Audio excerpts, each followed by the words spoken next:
We're being recorded, so this could be put up on our website, so other people can watch it. We've done 3 of these sessions earlier in the semester, and this is just for you, the students, to ask those lingering questions, and we're going to try and help you out as much as we can with answers. And so I'll go ahead and start with the questions that were put into the chat. So the first one was, can I submit my applications before my teachers have finished writing my letters of recommendation?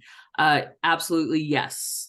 Please submit your application as soon as you're done with it. Don't wait on your instructors or letter writers, because the letters, once they're uploaded, they're in the application. There's no delay. So letters can be submitted on the due date, and there will be no delay in adding those to your application. Where the time factor comes in is with CIDCAS verifying your grades. And so you want to get your application in as soon as you can. So don't wait. And if your letter writers are near the deadline, don't let that freak you out, because again, once they're submitted, they're in. So no problem there. If we have a prerequisite course that we haven't completed, but are planned, example, spring 2024, do we enter them as planned in progress? Yes, absolutely. Furthermore, when it comes to time to link the prerequisite courses, do we link courses that are planned in progress or opt not to match any courses that prerequisite? Thank you for the clarification. I don't know what this is referring to be honest with you. I think this is, they're asked to try to match up against what our prereqs are. So they're going in and our prereqs are listed and they're putting in what they think is that match. So it's not critical to put this in. It's helpful for we who are reviewing the applications, but I wouldn't sweat this one at all. So either if you can, sure. If not, no biggie. Thank you, Sarah. That's very helpful. And then the next question, the letter grade that should be entered for AP course credit or any sort of exam credit or things like that is CR is what you want to put. Yep, CR for credit.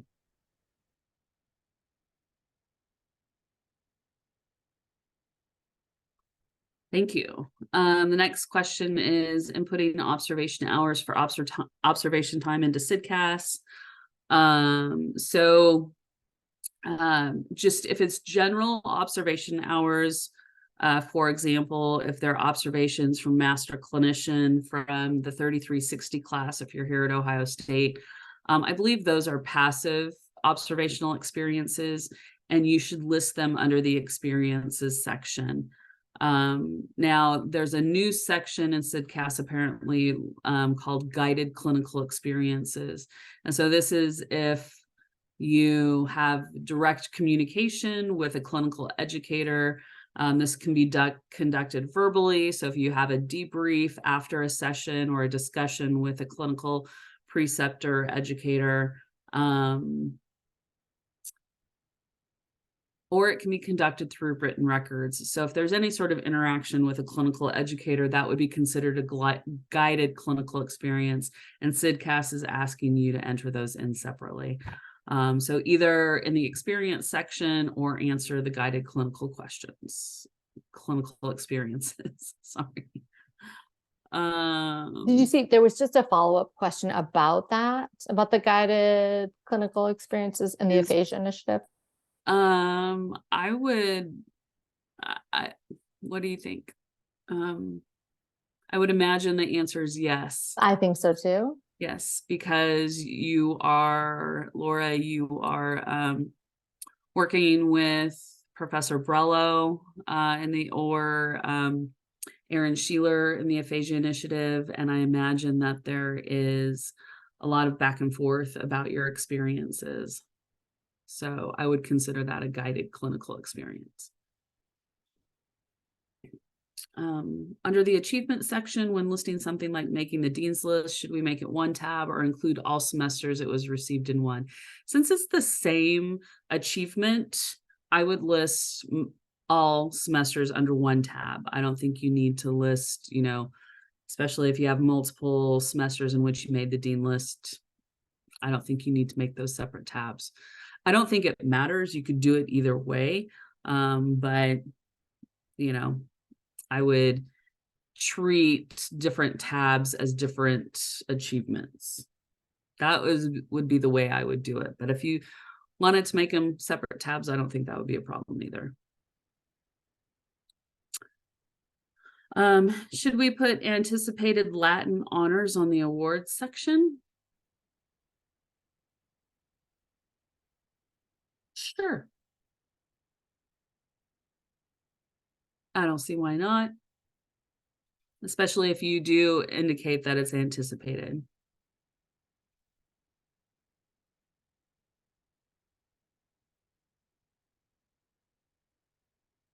For achievements, can we put in an anticipated thing like presenting a poster? Absolutely. You just indicate that it's planned.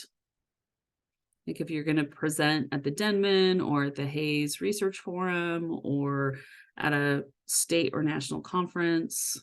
Is there a place for research instead to maybe put that? I don't That's a good know. question. And Sidcast. I think like as a reviewer, when we see application material, people actually plug in different information at different sections. We somehow find all the information. The information, as long as information is included in any section, we can track back and find the information. So I don't think it really matters whether you have to abide by a certain rule that, oh, this information needs to fall under this particular section. Right. I think a lot of times you can use your common sense, and that common sense would be also common sense for faculty reviewers. I hope that kind of releases some burden on the student side. Completely agree.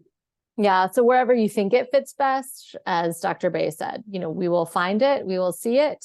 When you're doing your written resume, if you have something like a presentation, I might put that under a research section just because it, you know, sort of highlights that extra experience that you might have that sets you apart from someone else. There was another question that Maria had sent when we are filling out the experiences section. Is it preferred to avoid using first person language? I mean, it's your application, so I think first person language is appropriate in this sense. So I don't know, Dr. Lundeen, Dr. Bay, do you even notice first or third person language? I don't notice. That's fine. I I think it would be actually, if so, for the where was the question for which portion?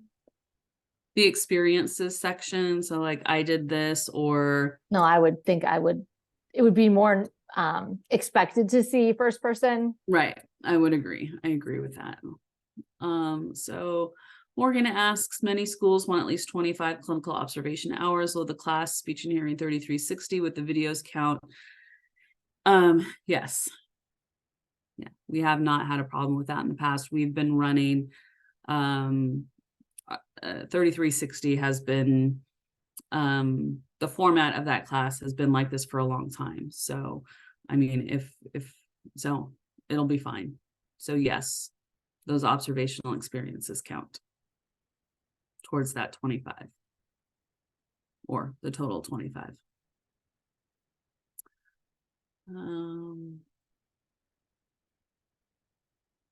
Yeah. Dr. Lundeen or Dr. Bay, any general advice for our students on the call? You've done everything already. You've already done all the work. Now it's just putting it into a package to share your experiences. So I know it is probably lame to try to say like, oh, relax, but really like you've already done everything. So now you just get to show it off in your application. I would say have people proofread your personal statements. You know, even if it's just your roommate, they don't have to know anything about speech pathology or audiology, but just make sure you don't have typos, just to clean it up. I think that's helpful as just a small thing. Yeah, the responses to the essay prompts or your personal statement, those are treated as a writing sample. So Dr. Lundine's advice is really spot on, important that you do make sure that you have good grammar, your punctuation, and, you know, is good and accurate and no typos, all of that good stuff.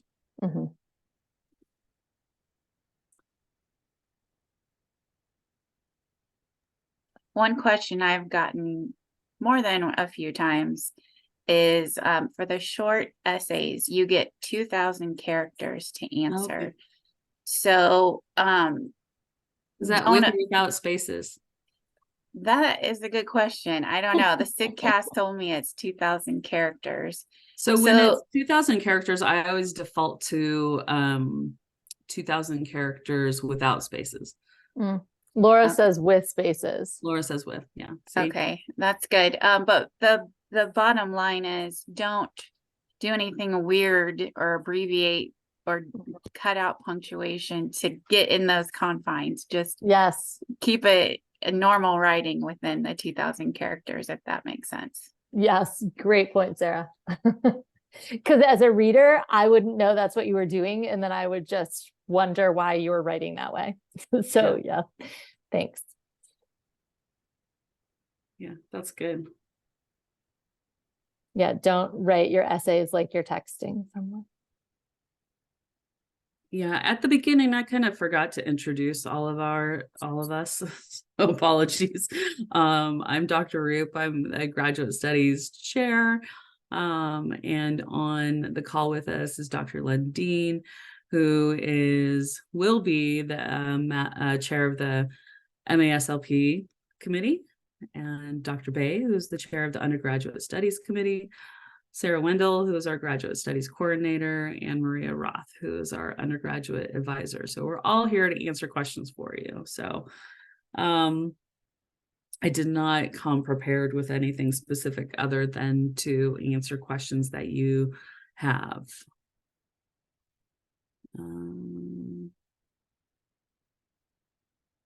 Okay, so one just popped up, but do you know roughly how many applications you get and your estimated number of students that you accept? So in general, it does depend on the program. Audiology receives anywhere between 70 and 90 applicants for a class size of 10 to 12. So we generally accept in the 35 to 40 numbers of applicant range to get our 10 to 12 students. So it's like a 3-to-1 ratio, close to a 3-to-1 or a 4-to-1 maybe, because all of you are applying to multiple universities and you're going to get multiple offers. For the speech program, we generally get about 300 applications or maybe a little bit more for a class size of 32. So we generally accept anywhere from, oh gosh, I want to say 60 to 80 students to get that class size. Those are rough estimates. So, you know, it varies from year to year, but that is about how that works. So that was that question. This is not application specific, but I was wondering if you could expand on study abroad opportunities throughout the graduate program, if there are any. Currently in our program, there are no study abroad opportunities. Oh, but Dr. Lundeen is correct. I'm not going to correct you. I'm just going to add on, though it's not an official study abroad program, the program in Guatemala, right. Which I'm not going to be able to speak to very educatedly, but it has primarily been audiology AUD students, but this year for the first time we did have an MASLP student who joined, and it's maybe 3 many weeks in No, Guatemala? it's like a week. Okay. So There we go. yeah, so when I was reading that, I was thinking like study abroad for a semester. We don't have any semester long opportunities, but students do go on mission related trips. So I guess that is considered a study abroad. So my apologies. So we've had students go with Dr. Dodson, who's an otologist, to the Dominican Republic. He does surgeries, and they're on a regular, I think he goes twice a year. And then Enteos is the company that goes to Guatemala, and they do audiology mission work. So a lot of hearing testing, a lot of fitting of hearing aids, etc. And they go for about a week, maybe a week and a half. And I think that happens once or twice a year. So from that perspective, yes, there are some opportunities, but like a semester long study abroad, like some universities have, like I know Michigan State has a study abroad. Nova Southeastern down in Florida has a study abroad. Michigan State, I think, is in Ireland. Nova Southeastern goes to London. But I think those are like for a full semester. So that would be the difference there. Is it encouraged to input our expected classes we are taking second semester, even if these may change? Yes, please do put what you plan to take. When we're looking for courses that may meet your prerequisites or may complete your major, we're looking for the expected courses. So yes, please do put in your expected courses. And if they change, that's okay. No problem. Quinn asks, how long would you recommend our descriptions to be in the experiences tab? I'd keep them brief, bullet point statements. You don't want to write paragraphs. You can speak to your experiences in your personal statement and the responses to the essay questions. I think that's a better place to elaborate. Is it better to choose a select number of experiences to highlight our application, or list out a more comprehensive list that might include things like just being a member of a club? That's a great question. I don't know that I have a great answer. I feel like there has to be a happy medium in there somewhere where, highlighting experiences where you've been really active in those experiences, I think, is more important than including just being a member of a club. Dr. Lundeen, Dr. Bay, do you have?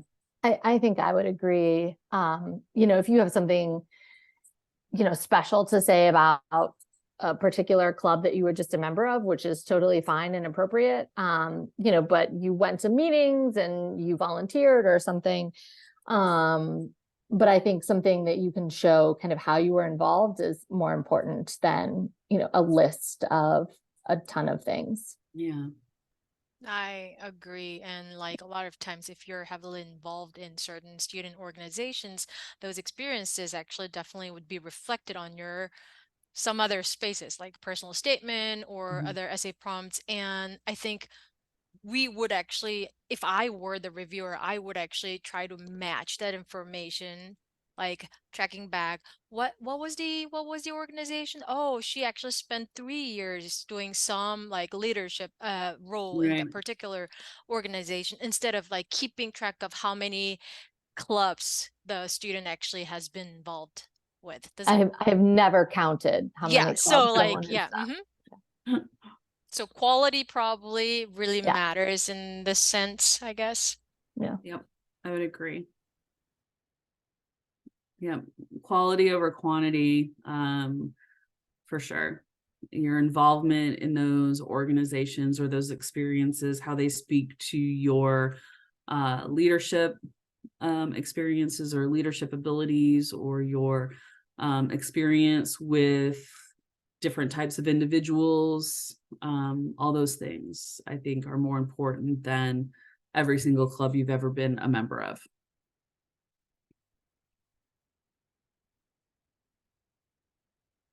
I have a question I'm not sure I could write down in words.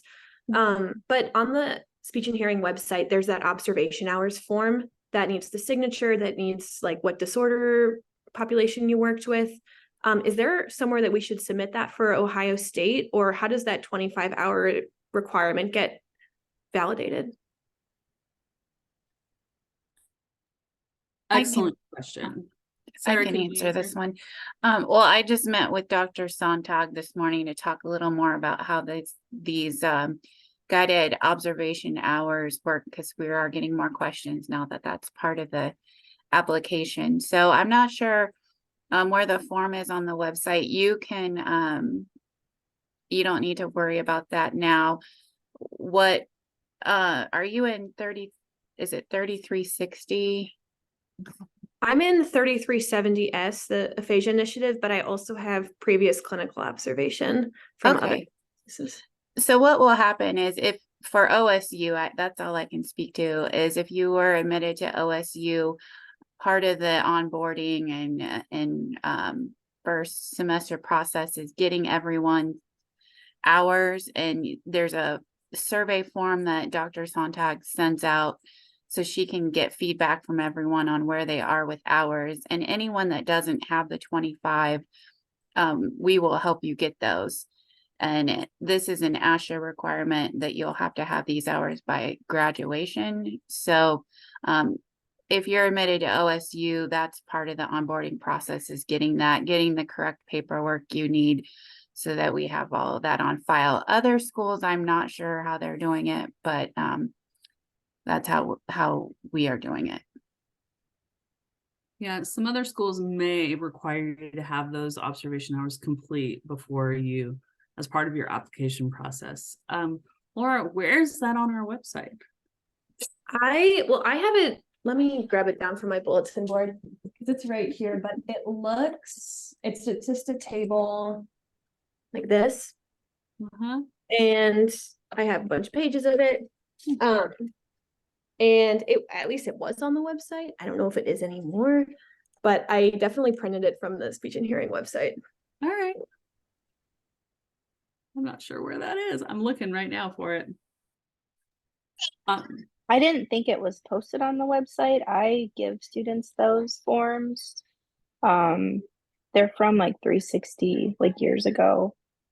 I was gonna Like say, I hate to make myself old, but I taught that when I was in graduate school, like before, this will be really old, before the turn of the century, literally. And I feel exactly the form we used back in the 90s. Yeah. Yeah, I was just told that they were informal forms that if students wanted to log those hours, it was a way for them to do that. But since we don't require them as part of our major or like for graduation, they've just kind of been like unofficial logs. Is it something I should continue keeping track of on that form in that manner? Yeah, I mean, that's a great way to keep track of those hours. So I would, yeah. Yeah, we just don't like collect them for anything. There's no place to like submit them. Yeah. That's great. I love when students know more than us.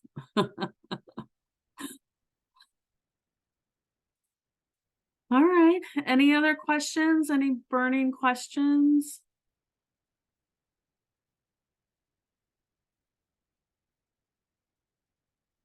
Any other advice? Yeah, I mean, just take it one step at a time. I would imagine at this point, most of you have most of your application complete. Oh, we got another question. What makes someone's essay stand out that much more?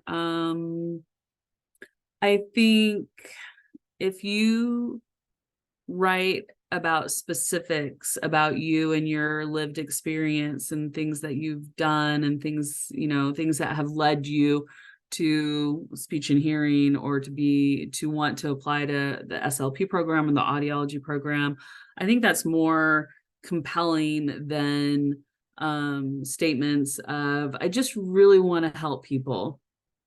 That's great. There's nothing wrong with saying you want to help people, but we all want to help people. So how does your experience differ from everybody else's? So hopefully that helps. Kate asked, how long are personal statements?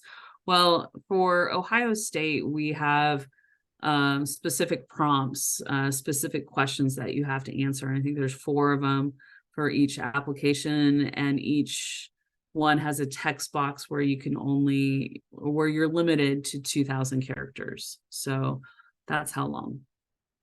So 2,000 times 4.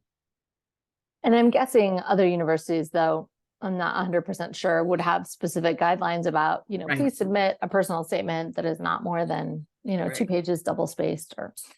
Yeah, But you want to each- think about your audience, right? You don't Mhm. want to write a 4-page personal statement when, Mhm. Your review committee is looking at hundreds of applications. Mhm.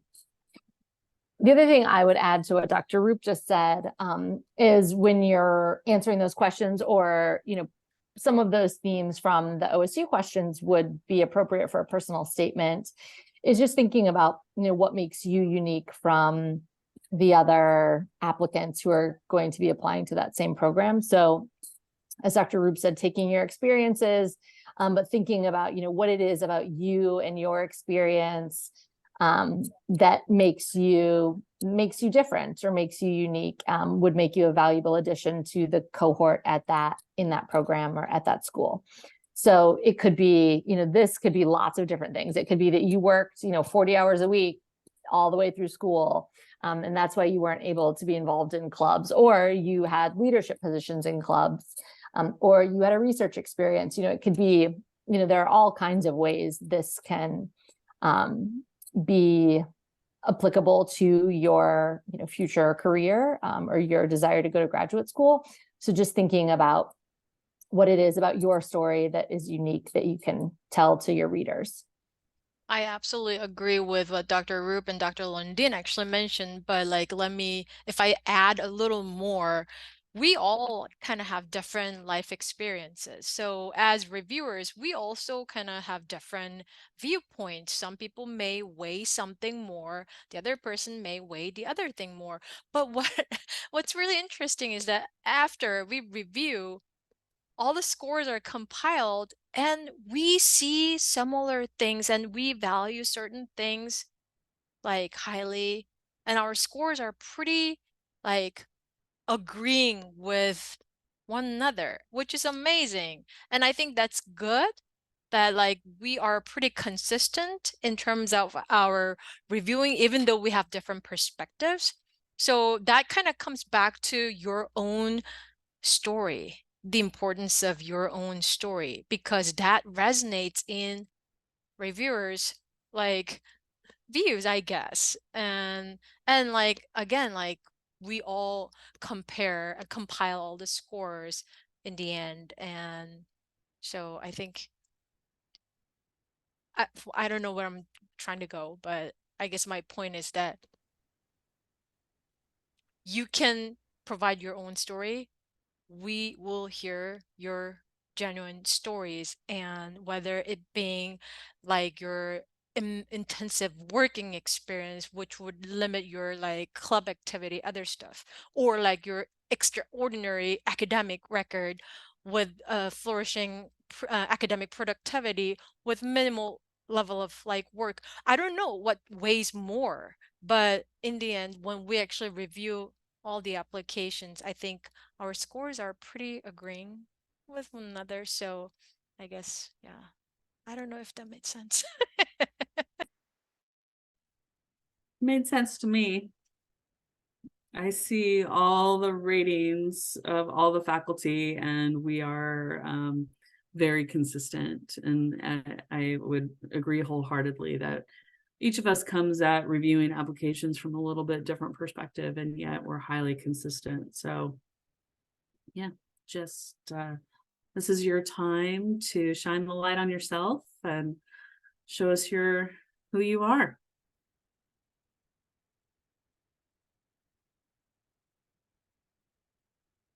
Anything else? I've been going for about a half hour. I'm happy to continue if there are more questions. This is really for you guys.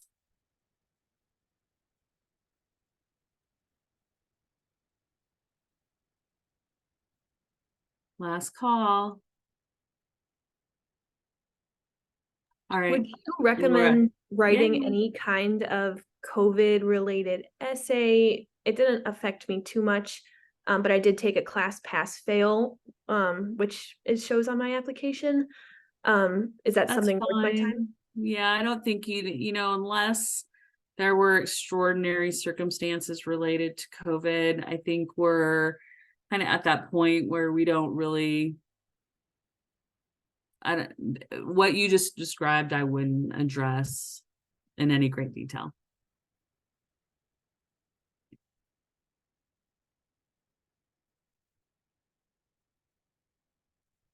All right. Well, you can find all our contact information on the department website. So if, you know, the moment we hit end, you're like, oh, there was this question I wanted to ask, feel free to email any of us. We're happy to answer via email, or I'm happy to set up a Zoom call with any of you if you want to talk privately.